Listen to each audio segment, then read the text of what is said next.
Tabii bildiğiniz gibi bu sene bizim bölgemizde bir kuraklık söz konusu. Batman'da buradan ciddi bir şekilde etkilendi.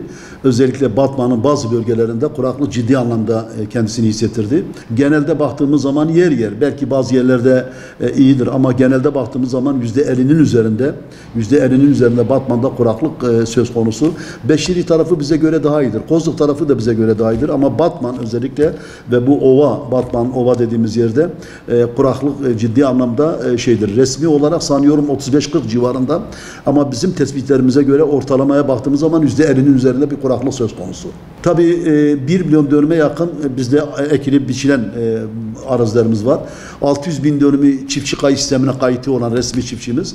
Diğer 300 bin dönümü de çiftçi kayıtlı sistemine kayıtlı olmayan üreticilerimizdir. Onlar da o şekilde çiftçilik yapmaktadır. Yani 1 milyon dönüme yakın ilçelerle beraber bizim ekilen arazilerimiz söz konusu. Yani bunların içinde bildiğim kadarıyla ve gördüğümüz kadarıyla %50'ye yakın kuraklıkta etkilenmiş olduk. İsrail-İran savaşında etkilenmemek mümkün değil. Çünkü İran bizim kapı komşumuz. Ve burada da çiftçilerimizin etkilenmesi söz konusu. Sonuçta mesela dün akşam 3 gün önce zam geldi petrola. Dün akşam gene geldi. Biz burada tabii mazota, benzine zam gelince gübreye de geliyor, ilaca da geliyor. Çiftçinin bütün girdilerine zam geliyor. Biz burada ciddi bir anlamda etkileneceğiz. Desteklerin artırılması lazım. Yani bu kuraklık konusunda, bu kuraklık sadece Batman'da değil, Türkiye genelinde yer yer var.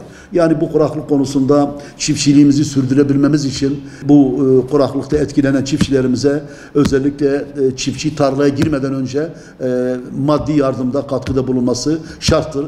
Aksi halde yapmasa çiftçi tarladan koptu mu, kaçtı mı bir daha tarlaya geri dönmesi mümkün değil. Yani tarlasını bırakıp gidecek, yazık olur. Ben ümitliyim. İnşallah ümidimiz kuraklıkta etkilenen çiftçilerimize maddi katkı yapacağına inanıyorum. Yoksa çiftçiliğimizin sürdürülebilmesi zorlaşacak.